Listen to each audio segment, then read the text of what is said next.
사자성어 가운데에서 어려운 말은 아니지만 무용지물이라고 하는 말이 있습니다.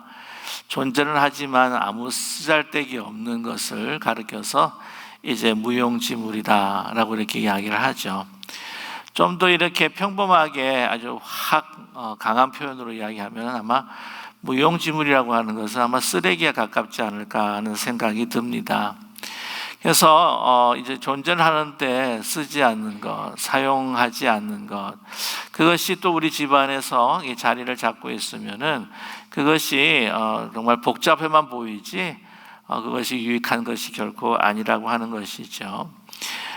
이 사람도 마찬가지입니다. 쓰잘데기 없는 사람이다라고 하면 아마 무용지물이 아니라 무용지인이라고 그렇게 말할 수도 있겠는데, 사실은 사람이 존재하면서 정말 어떤 무용지인이 되고 싶어하는 사람은 아무도 없다고 하는 것이죠.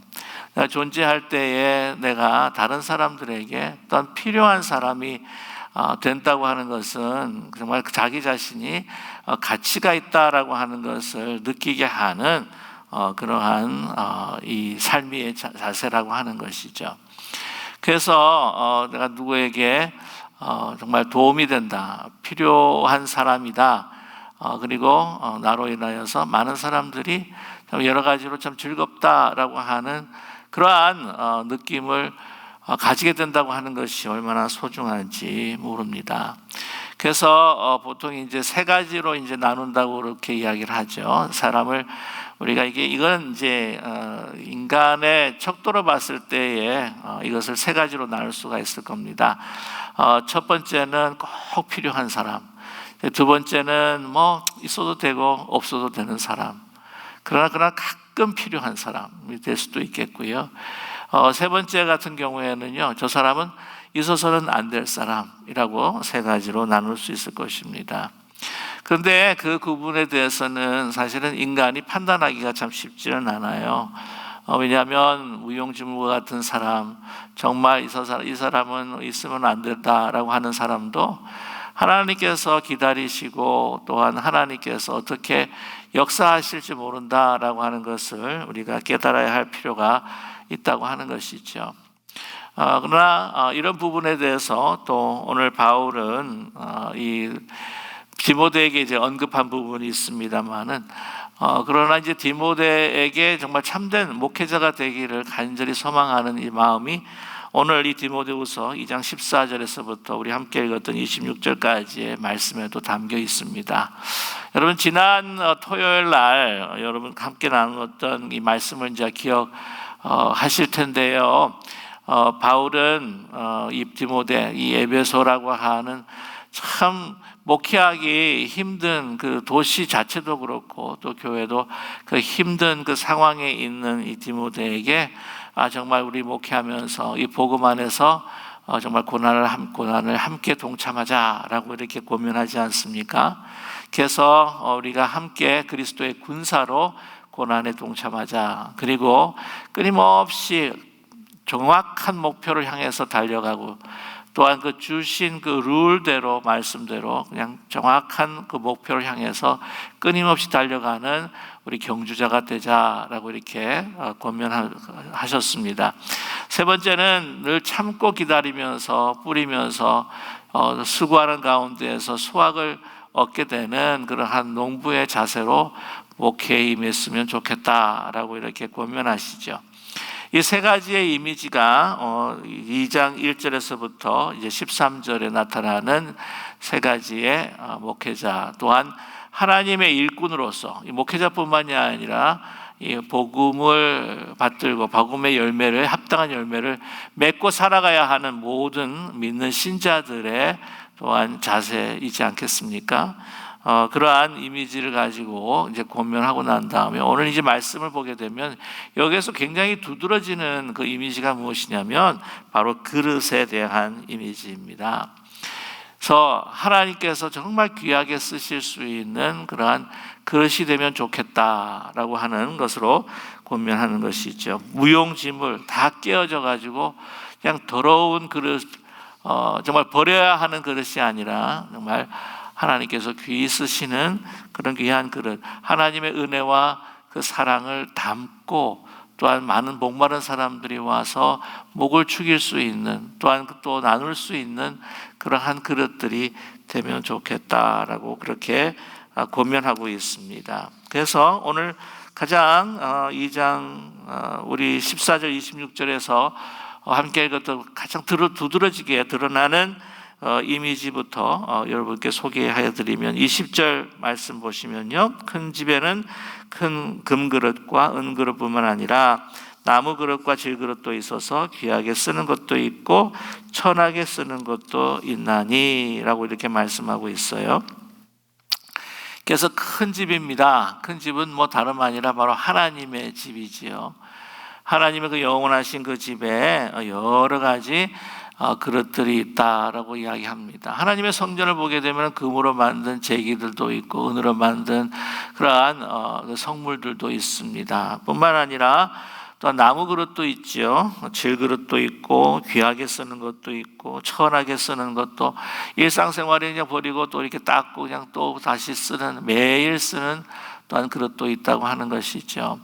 우리 집안에도 보게 되면은 우리 여성들이 다 그렇지 않습니까? 이제 귀한 손님들이 이제 오시게 되면 특별히 쓰는 그것들을 이렇게 다 이렇게 모셔두었다가 이제 꺼내는 경우가 있습니다.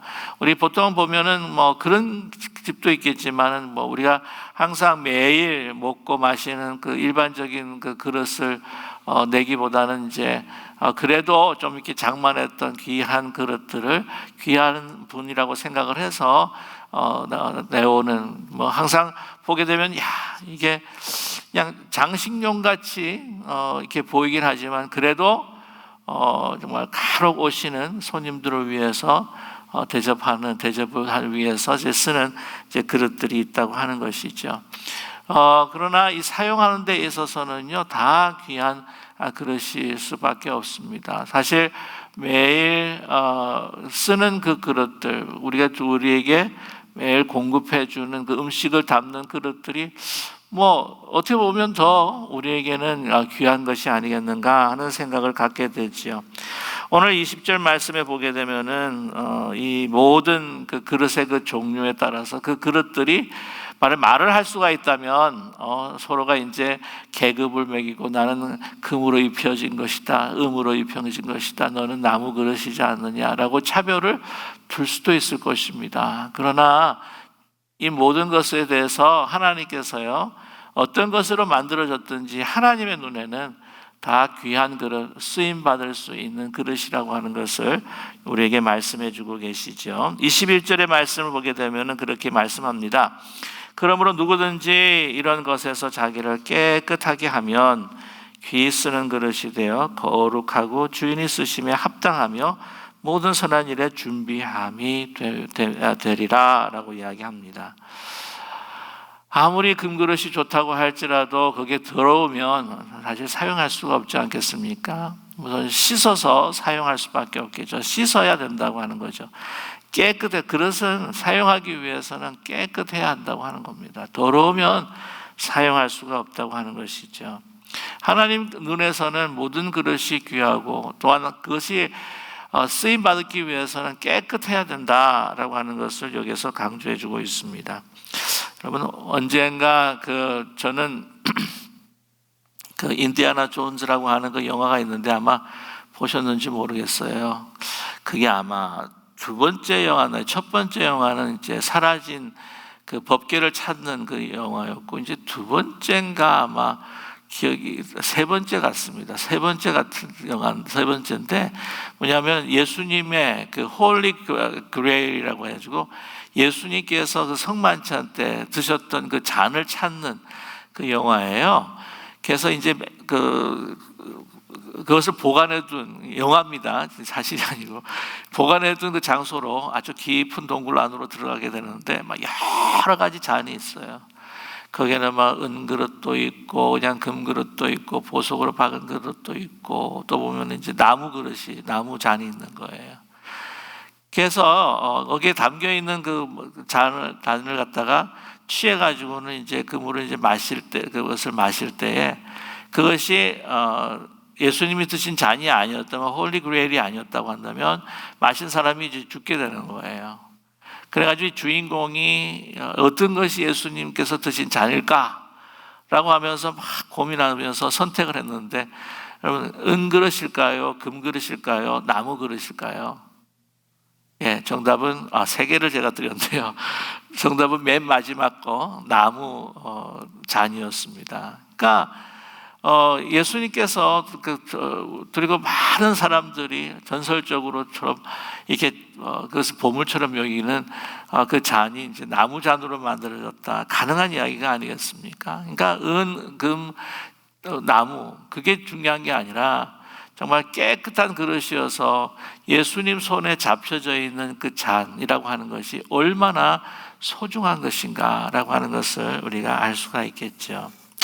저와 여러분, 어떤 것보다도 아까도 무용지물이라고 하는 말씀을 드렸는데, 내가 정말 하나님 앞에 아름답게 쓰여지고 있는 그런 귀한 그릇인가, 아니면 정말 하나님 보시기에 나는 무용지물인가 라고 하는 것을 다시 한번 우리가 좀 살펴볼 수 있는 우리 모두가 되기를 원합니다.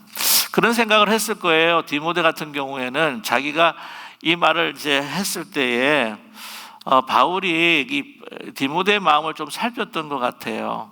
야, 너는 금그릇이야, 너는 은그릇이야, 너는 정말 귀한 그릇이야 라고 이야기하지 않고 금그릇도 있고 은그릇도 있고, 오늘 말씀 가운데 맨 마지막에 보면 천하게 쓰는 것도 있다라고 이렇게 이야기를 할 때에, 이 디모데가 이 목회를 하면서 예배소에서 너무 힘들고 자기가 너무 힘이 딸리는 것 같고 여러 가지로 참 어려움을 당하는 가운데 너무나 부족한 것들이 많고 내가 정말 자격이 있는가라고 생각했을 때에, 그릇으로 친다면 내가 참 너무나도 귀하지 않는, 귀하게 쓰임받을 수 없는 그런 천한 그릇이 아닐까라고 그렇게 생각할 수도 있었다고 하는 것이죠. 당연히 그런 가능성도 참 많습니다. 그런데 아마 그것을 간파했던 것인지 바울은 그 모든 그릇들을 언급을 하면서, 그러나 그게 중요한 것이 아니다. 정말 이 나무 그릇이라고, 나무 잔이라고 할지라도 예수님의 손에 들려졌을 때에 예수님의 그 피가 담긴 그 포도주를 담을 수 있는 잔이 될 수 있는 것처럼 깨끗하게 정결하여서 그 예수님의 손에 들려져 쓰임 받는다고 한다면 그것은 얼마나 우리에게는 큰 영광이요, 또한 얼마나 귀한 역사를 이룰 수 있는가라고 하는 것을 여기에서 강조해주고 말씀해준다고 하는 것이죠. 자, 오늘 말씀 보게 되면 다시 한번 21절 말씀 같이 한번 읽어보겠습니다. 그러므로 누구든지 이런 것에서 자기를 깨끗하게 하면 귀에 쓰는 그릇이 되어 거룩하고 주인의 쓰심에 합당하며 모든 선한 일에 준비함이 되리라. 얼마나 귀한 말씀인지 모릅니다. 주인의 쓰심에 내가 합당한 사람, 그리고 모든 선한 일에 하나님께서 계획하신 놀라우신 그 역사를 위한 선한 일에 내가 다 준비될 수 있는 사람이다. 과연 내가 그러한 어떤 영성, 그러한 삶의 자세, 그런 그릇을 가지고 있는가? 다시 한번 우리 자신을 반추하면서 성찰하고 돌아볼 수 있는 이 시간이 되기를 원합니다.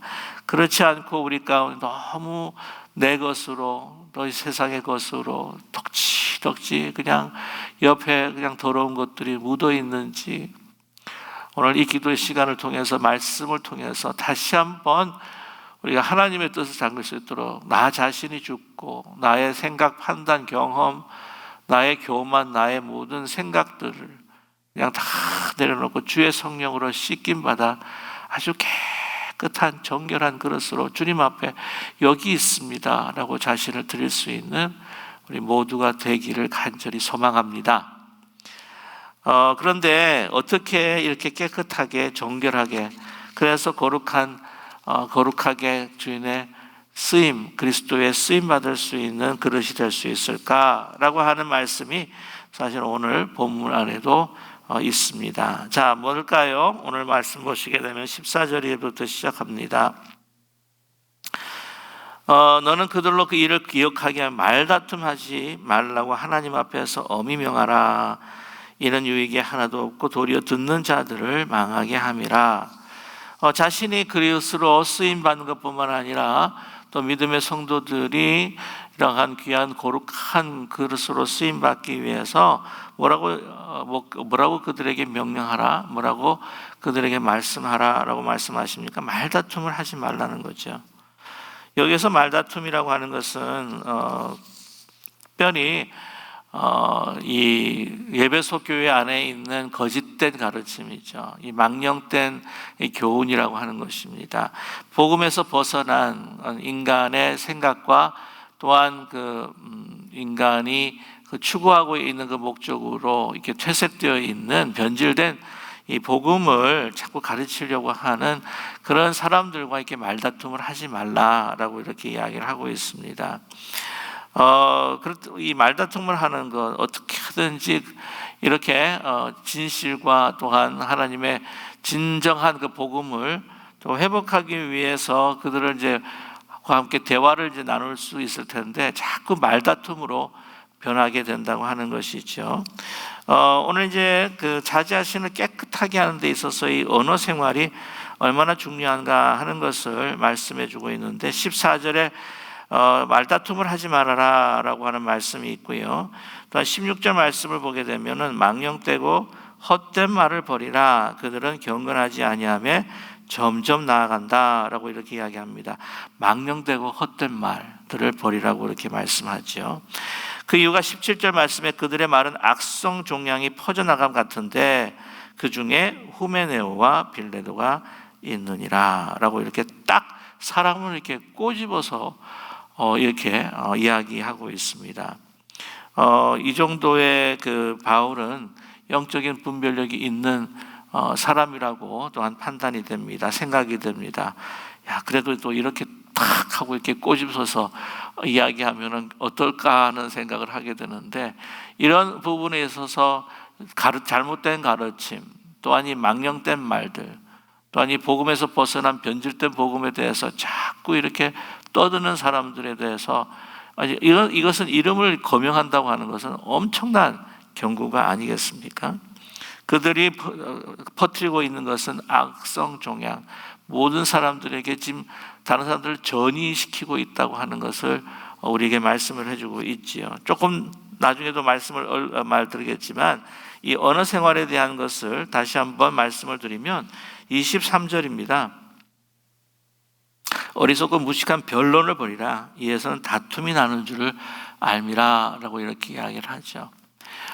우리가 잘못된 그 가르침과 잘못된 이야기에 대해서 우리가 또한 이야기를 하고 또한 이야기를 강하게 또한 더 변론을 하고 할 필요도 있겠지만 중요한 것은 뭐냐면 이것이 다툼이 되고 나중에는 오늘 말씀 보게 되게 되면 자꾸 이렇게 분쟁으로 가다 보게 되게 되면은 이 교회의 여러 가지 어떤 분위기라든지 또한 그 상황이 어려움이 더 처해질 수가 있고 또한 잘 분별력이 없는 그러한 이 성도들에게 혼돈을 줄 수 있는 그러한 여러 가지 어려움들이 오게 된다고 하는 것이죠.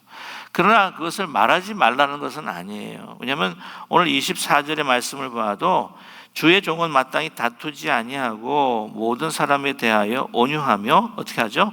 가르치기를 잘하며 참으며 25절 말씀에 거역하는 자를 어떻게 해요? 온유함으로 훈계할지니 라고 이렇게 말씀을 하고 있습니다. 그래서 오늘 이제 다시 한번 그 15절 말씀을 돌아가게 되면은 이렇게 거역하는 자들을 온유함으로 훈계하고 또한 그 말씀에 대해서 이것이 복음에서 벗어났는지 복음에서 벗어나지 않았는지 분명한 그 진리를 분별할 수 있는 그러한 우리의 눈이 필요하다. 그래서 오늘 15절 말씀에 미리 전제해서 미리 말씀한 것이 뭐냐면 15절의 말씀입니다. 너는 진리의 말씀을 옳게 분별하며 부끄러울 것이 없는 일꾼으로 인정된 자로 자신을 하나님 앞에 드리기를 힘쓰라라고 이렇게 말씀하고 있잖아요. 이건 디모데에게 특별히 디모데를 생각하면서 바울이 주신 말씀이라고 하는 것입니다. 진리의 말씀을 옳게 분별할 필요가 있습니다. 특별히 우리 한종 직분자들 또한 우리 기름 부으심 받은 그 지도자들 같은 경우에는요, 이 진리를 분별할 수 있도록 깊이 말씀을 묵상하고 연구하고 그것으로 끝나는 것은 안 되죠. 그렇게 끝나게만 되게 되고 우리의 삶의 실천이 없다면, 잘못하면 정말 바리새기적인 이중적인 우리가 생활을 할 수도 있다고 하는 것입니다.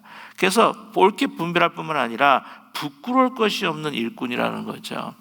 그 말씀이 자신의 삶에서 100% 다 적용이 될 수는 없겠고 100% 실천될 수는 없겠지만은, 그러나 많은 어떤 그런 진리의 말씀을 옳게 분별하고 난 다음에 그것이 삶의 실천이 되는, 그래서 부끄러울 것이 없는 일꾼으로 인정받았을 때에 그의 말이, 그의 판단과 분별력이 다른 사람들에게 무게감 있게 전달될 수 있다고 하는 것, 그 권위가 세워진다고 하는 것이죠.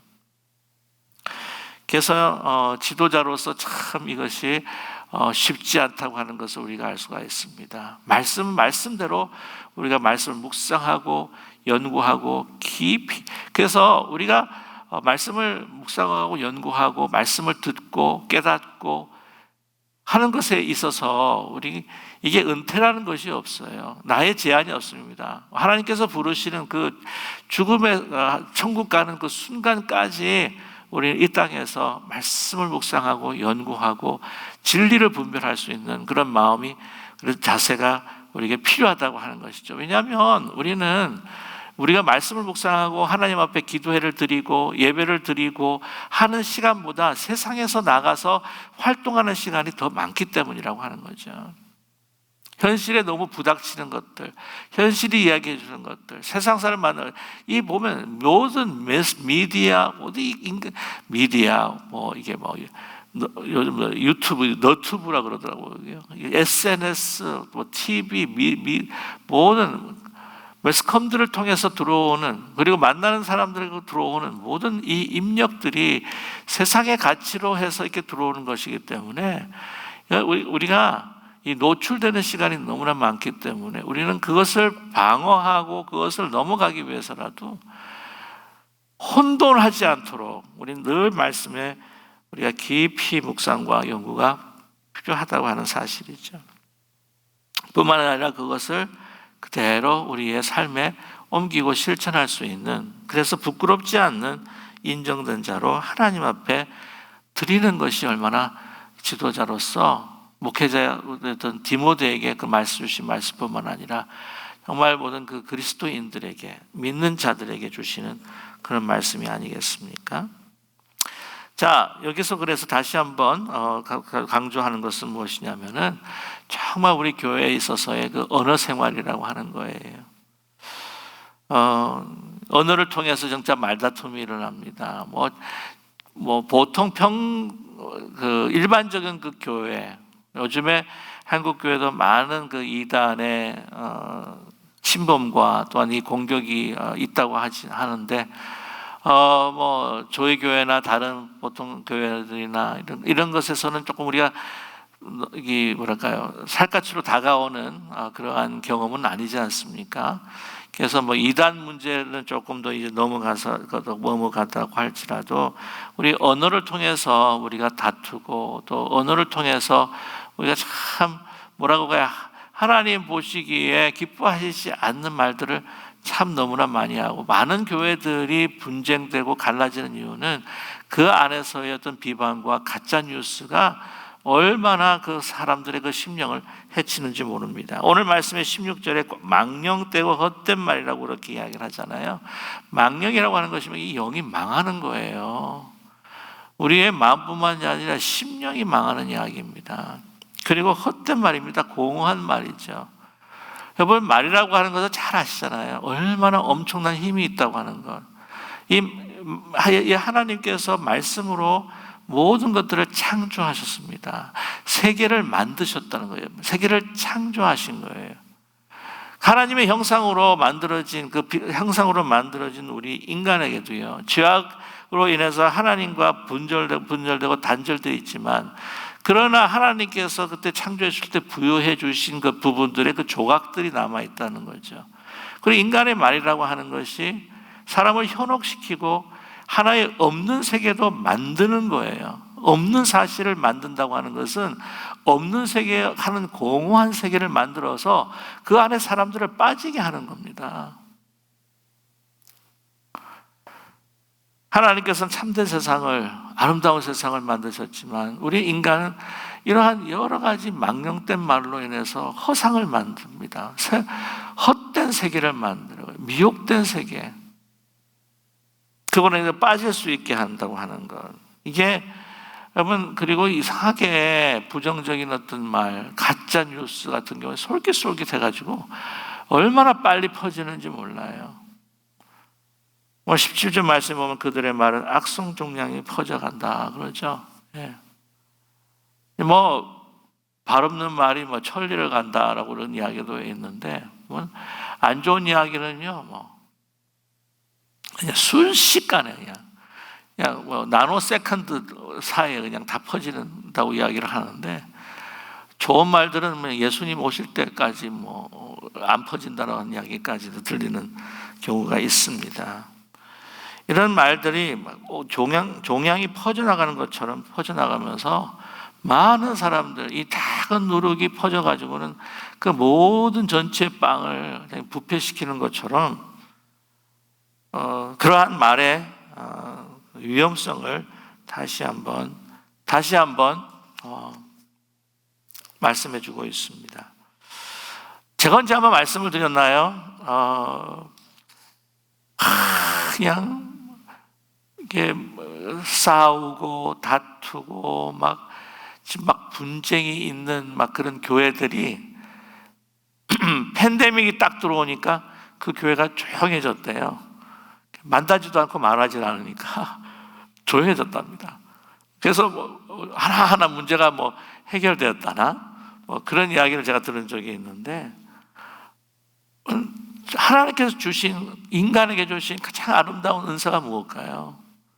바로 하나님께서 말씀을 창조하신 것처럼 말로 우리는요, 사람을 살릴 수 있어요. 말로 사람을 죽일 수가 있습니다. 잘 아시지 않습니까? 말이라고, 우리가 이 몽둥이는 우리의 뼈와 살을 해하고 부러뜨릴 수도 있지만, 말이라고 하는 것은요, 이 망령된 사람의 그 영, 그 마음을 후벼 팝니다. 마음을 찌릅니다. 그래서 그냥 무너지게 하고 말아요. 그 심령에 대한 문제가 바로 이 말이라고 하는 것이죠. 아마 굉장히 심각했는 것 모양입니다. 오늘 17절 말씀을 보게 되면은 바울은요, 서슴지 않고 그 말의 근원이 되고 그 중심이 되는 그 사람들의 이름을 그대로 거명해 버리고 맙니다. 후메네오와 빌레도가 있다라고 하는 거죠. 그래서 그 이름을 거명하는 이유가 뭐였을까요? 그냥 가까이 가지 말라는 거죠. 교제를 금하는 것이 좋다고 이야기하는 것입니다. 그러면서 18절의 말씀에 그들의 말은 어떤 말이냐? 진리에 관하여는 그들이 그릇되었도다. 부활이 이미 지나갔다 하므로 어떤 사람들의 믿음을 무너뜨리리라. 어떤 문제였습니까? 정말 이거는요, 이 부활에 있어서 핵심적인 문제를 그릇되게 가르친다고, 그릇되게 이야기한다는 것이죠. 부활에 대해서 이미 지나갔다라고 이야기를 합니다.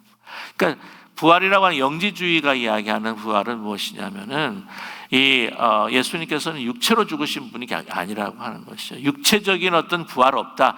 육체적인 죽음도 없었고 육체적인 부활이 없다. 그냥 영혼만 부활하는 거다라고 하는 이원론적인 그런 가르침을 가르쳐주고 있었습니다. 영지주의 중에 가장 핵심 중에 하나가 뭐냐면 이원론주의예요. 이 플라토니즘이라고 해가지고는 이 이데와 그 폼이 있고, 그다음 이데아라고 하는 세계가 있고 형질이라는 세계가 있는데,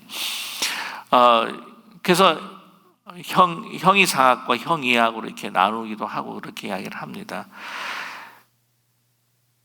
아시죠? 형이상학, 그 영지주의라고 하는 것은 우리 육체는 더러운 거다.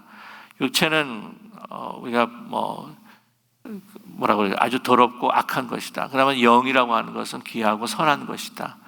그렇기 때문에 우리가 부활을 한다고 할지라도 영만 부활하는 거예요. 근데 결코 그렇지 않다고 하는 것이죠.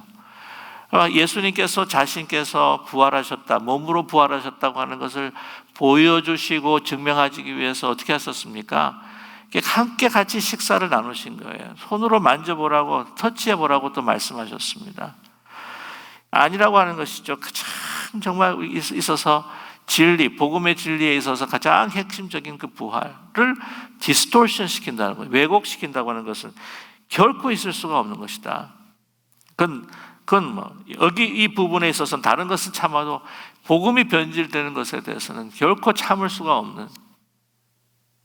저와 여러분, 사실 요즘에 현대교회가 겪는 그 복음의 변질이라고 하는 것은 아주 교묘하게 그냥 십자가의 고난이 없는 그 부활의 영광들을 우리가 가르친다면, 그냥 축복만을 그냥 계속해서 한다고 한다면 그것은 사실 변질된 복음이나 마찬가지가 아니겠습니까? positive thinking, 긍정적인 그 사고가 어떤 믿음으로 이어져 가지고는 그냥 모든 것에 있어서 세상적인 성공을 이룬다라고 하는 그 복음들을 가르치는 교회들이 있잖아요. 그런 부분에 있어서 우리가 분명한 분별력을 우리가 가질 필요가 있다고 하는 것이죠. 그런 것을 또한 이야기하는 것들이 있습니다. 네.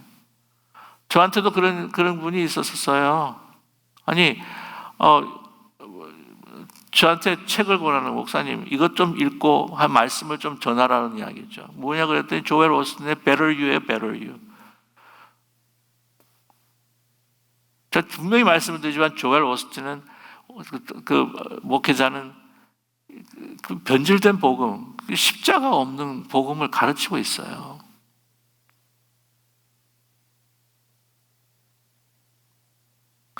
근데 정말 가슴 아픈 일은 뭐냐면 그분이 장로님이었다는 거예요. 그 책을 갖다 주신 분이. 그래서 제가 그런 생각을 했습니다. 도대체 어떻게 어떤 교육을 받으셨기에 베를유 얼마나 또 많이 팔렸는지 몰라요. 또 한국에서 보면은. 그래서 막 통탄하시면서 지금은 이미 고인이 되셨지만은 오카는 목사님이 거기에 대해서 얼마나 아주 강한 어조로 경고하셨지 않았습니까? 다 좋은 게 아니에요. 분별력이 있어야 됩니다. 특별히 지금같이 가치의 혼돈이 오는 시대에 복음에 정말 쉽게 변질될 수 있는, 이 세속주의에 잘못하면 물들 수 있는, 이 지금 오늘날의 이 교회에 있어서 정말 우리가 경고해야 되고 또 이 부분에 대해서 경계해야 될 것이라고 하는 것을 잊지 말아야 한다고 하는 것이죠. 또한 오늘 귀하게 거룩함을 받고 주인의 쓰심 받기에 합당하기 위해서는 오늘 22절의 말씀에 또한 너는 청년의 종욕을 피하고 주를 깨끗한 마음으로 부르는 자들과 함께 의와 믿음과 사랑과 화평을 따르라 말씀하고 계십니다. 청년의 종욕을 피하고, 그래서 이 청년의 종욕이라고 하는 것은 청년스러운 이제 종욕이라고 하는 것이죠. 아마 이런 부분에 대해서는 이제 성적인 아마 욕구에 대한 것에 더 가깝게 우리가 해석할 수가 있습니다. 그 예배소 교회가 위치한 그 예배소는 얼마나 많은 그 우상 신전들이 있었고, 또한 그 음란한 행위를 통해서 우상 숭배를 하면서 그것도 통해서 어떤 경제 활동을 하고, 하여튼 이 도시 전체가요 정말 가는 곳마다 이 보이는 것이 막 정말 어떻게 뭐라 해야 되나, 음란한 많은 것들이 있었기 때문에 이 청년들의 것들을 막 자극하는. 근데 이 말씀을 뭐라고 이야기하냐면 이 젊은 디모데 목회자에게 이야기하는 것이 아닙니까? 이 부분에 있어서 참 많은 목회자들도 어떤 시험을 받게 된다고 하는 것이죠. 참 놀라운 것은 그 빌리 그레이엄 목사님이 70세 됐었을 때라고 제가 기억이 되는데, 한 분이 어떤 유혹을 받으십니까? 그랬더니 이 빌리 그레이엄 목사님이 세 가지를 말씀하셨어요.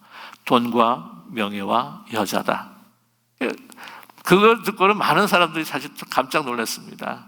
아니 70세에서도 그렇게 그런 유혹을 받으시는가라고 하는 생각을 듣게 되었다고 하는 것이죠. 근데 젊으니까 얼마나 피가 끓겠습니까? 한 가지 참 안타까운 이야기는 다 기사화되고 다 된 것이었지만은 뉴욕의 그 힐송이라고 하는 교회가 이제 새로 개척해서 10년 동안 성장하는 가운데 엄청난 성장을 했어요. 근데 거기에 정말 외형적으로도 멋있고 카리스마 있고 정말 모든 것들을 갖춘 것 같은 목회자이셨는데요. 이게 그 성적인 그 타락에 유혹을 받아가지고는 그것으로 인해서 스텝다운 하시고 사임할 수밖에 없는 그런 지경들. 요즘에 SNS나 많은 이런 인터넷, 이것에 우리가 이 사회가 청년들뿐만 아니라 모든 사람들이 지금 휩싸여 있기 때문에 이 부분에 대해서 자기 자신을 지킨다고 하는 것이 얼마나 힘들고 어려운가 하는 것을 다시 한번 강조해 주고 있습니다. 그 다음에 오늘 말씀에 주를 깨끗한 마음으로 부르는 자들과 함께 어떻게 의와 믿음과 사랑과 화평을 따르라. 중요한 것은 뭐냐면, 근데 그런 사람들과 함께 이 세상을 살아가다 보면 그 만남을 통해서 자꾸 이렇게 같이 교제하고 들어갈 수 있는 그런 상황이 있다고 하는 것이죠. 그랬을 때 그것을 피하고 그걸 피하는 겁니다. 요셉이 이 피하다고 하는 것은 도망친다는 거예요. 요셉이 그 보디발 아내의 그 유혹에 그냥 자기 자신 막 그냥 그 자리를 갖다가 그냥 도망하듯이 피하고 어떻게 합니까? 중요한 것은 우리가 누구랑 교제를 한다는 거예요. 주와 주를 깨끗함으로 부르는 자들과 함께 의와 믿음과 사랑과 화평을 따르라. 여러분, 교제, 우리가 아무리 홀로 거룩하게 선다고 할지라도요, 이 혼자 쓰기가 너무나 쉽지가 않아요. 함께 할 수 있는 그 연합의 힘이 얼마나 중요한지 모릅니다. 여러분, 누구랑 교제를 할 수 있는가? 어떤 말을 하는 사람들과 교제하는가? 더 이상 말씀을 드리지 않아도 여러분께서 잘 아실 겁니다.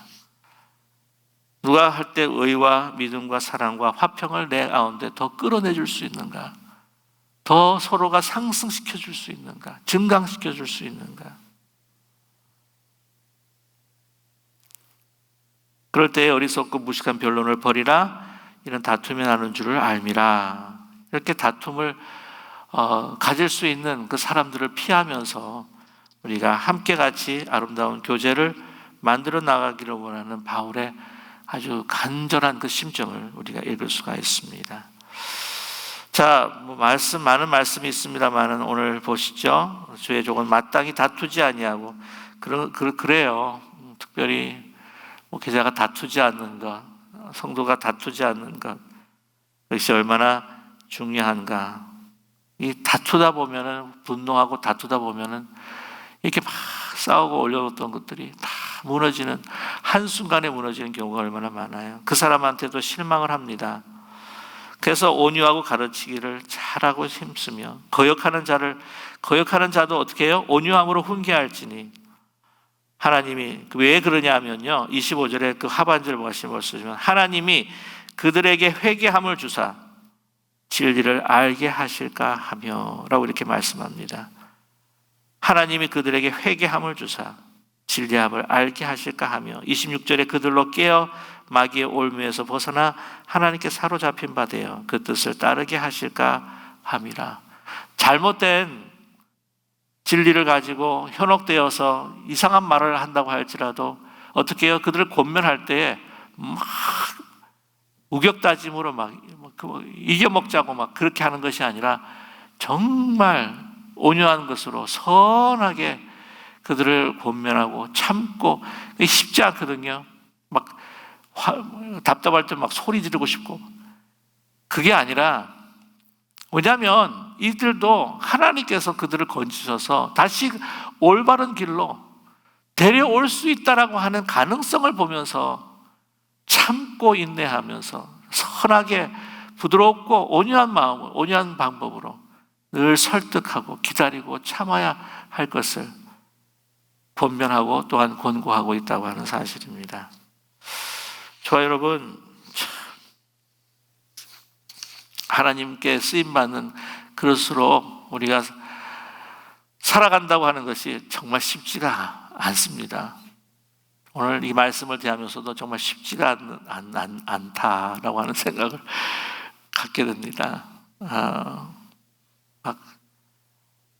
그리스도의 그 온유와 겸손을, 그리고 그 그리스도께서 주신 그 길과 진리와 생명의 그 길을 묵상하고 또한 실천하고 또한 그 마음을 가지고 권면하고, 그러나 여러분 분명한 것은 거기에 분명한 승리가 있고 하나님께서 정말 아름다운 풍성한 열매를 맺어주시면서 우리 가정뿐만 아니라 우리가 그러한 삶의 자세와 그 지도자들을 통해, 그 신앙인들을 통해, 우리 성도님들을 통해 더 우리 교회가 아름답게 하나님의 천국의 영상을 비춰가면서 정말 하나님의 그 보좌 앞으로 독수리 날개를 펴고 올라가면서 하나님의 그 비전을 볼 수 있는 교회가 될 것이라 분명히 믿습니다. 여러분, 성령께서 주시는 온유와 겸손, 인내와 참음을 가지고, 그 진리의 말씀을 가지고 여러분 끝까지 함께 승리하시는 우리 기쁜 우리 교회 믿음의 성도님들 되시기를 주님의 이름으로 간절히 축원합니다.